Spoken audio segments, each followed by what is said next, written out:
Hi, my name is Trina Feliciano, and I'd like to talk to you today about why I decided to go natural with my hair and let the grays come in. So it was a long process. I went back and forth with dyeing my hair, not dyeing my hair, and some of it actually was from a more spiritual conviction where I felt like that if Jesus, from a female perspective, although he's not female, but applying that, what would Jesus do as a female? I just couldn't imagine that Jesus would be dyeing his hair. So that was one thing that I took into consideration. So I had stopped dyeing my hair, and we were on a trip in 1999. This is my dog Richie. Say hi. Okay, so we were on a trip to Dallas-Fort Worth area. We were going to be staying with my in-laws, and it was 1999 after the Columbine High massacre. And I had written a song for the parents of one of the girls that was killed. The question she was asked was, "Do you believe in God?" And I had written a song called "Do You Believe in God?" And we recorded it while we were out in California. Now, at this time we were living in Brownsville, so we'd gone to California, and now we had made our way over to Dallas-Fort Worth area, and then we were going back home. So when we got there, I was excited to share my song, felt it was really impactful, wanted to share it with my sister-in-law, who had also sung with us previously in our group, the Felicianos. So I told her about the song, and I said, "Hey, I'd love to share it with you." And she said, "Oh, I don't have time to do that right now." Well, I don't know whether it was because I was so tired, but I just, felt a little bit hurt by that. And so I, just kind of kept it inside, and probably 5 to 10 minutes later, I heard her playing a song from another group for my husband to hear. And of course, at this point, I'm feeling all offended, and, because she's just told me she didn't have time to hear my song. So when I got my husband alone with me, I said, "I don't want to stay here. I want to go home. She did this to me. I am upset, and I just don't want to be here." Well, he was, wanting to spend time with his family, and he just said, "Let's go to the mall. Let's hang out there. Let's just relax, just you and me. We'll leave our daughter here with them, and, maybe you'll feel differently after we go there for a little while." Well, I knew that I wasn't going to feel different, but I did love the mall there in the Dallas-Fort Worth area, so I gave in, and we went off to the mall. Now, as we're driving there, I'm really quiet, and I'm thinking, and one of the thoughts that comes to my mind is, it doesn't matter if I dye my hair.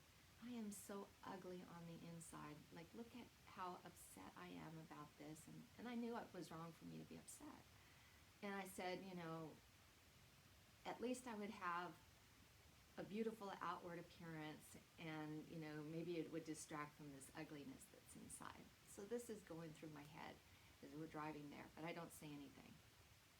We get out of the car, we go in the store, the mall entrance, and the first store we see is like a Hallmark. I'm thinking it was Hallmark store. And we walk in there, and I'm not interested, but I'm following my husband, and he comes over to this box of rocks on, it's like the countertop to where you check out and stuff. And he's turning them over, and he's like, "Oh, look at this." One said peace, one said love. He's just turning them over. And I have an example. I got this one much later on at a hospital opening. They were using all these rocks as paperweights to hold down their tablecloth while people were coming by, and I said, "Oh, can I have one?" Because two reasons. One, I remembered what had happened years ago, but also I wrote a song called Inspiration, and this says inspire, so I was pretty excited to find it, and they let me have it. So anyways, back to the story.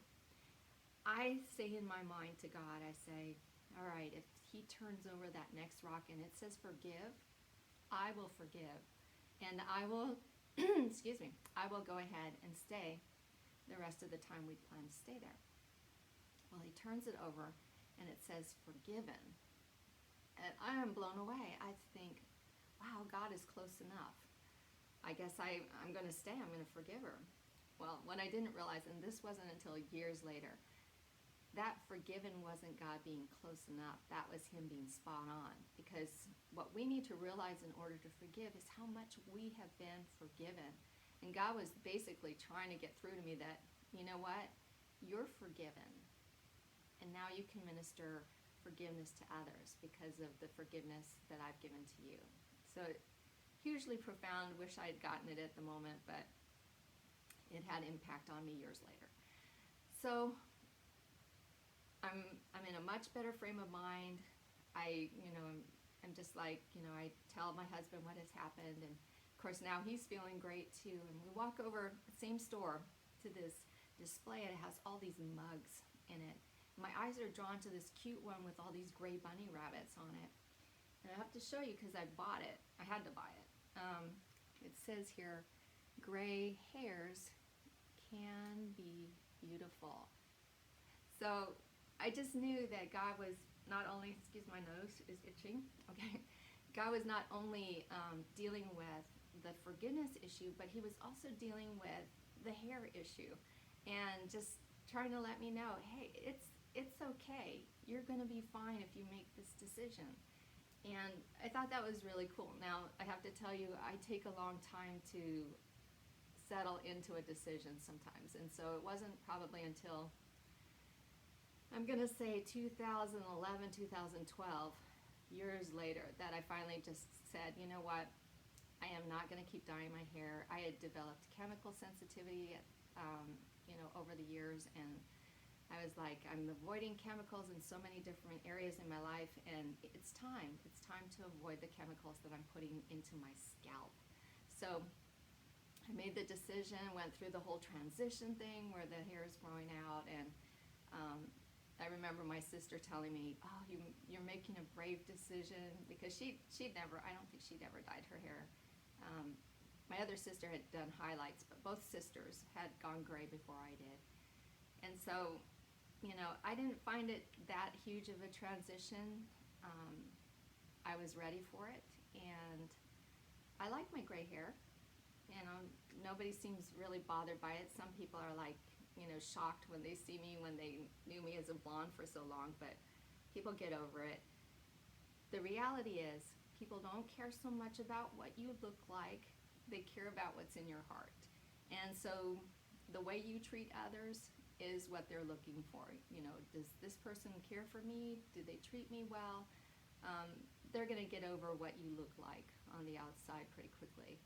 And so I encourage you, if you've decided to make this transition, to go ahead and do it. The most beautiful thing about you is your personality, and on the outward appearance, I think it's your smile and what you radiate.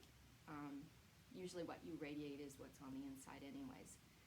And if people don't like it, too bad. You're doing something that's healthier for your scalp, for your hair, for your whole being, to stop putting chemicals in there, and think of all the money you'll save. It's very free. It's free for time and all of the other things I've mentioned.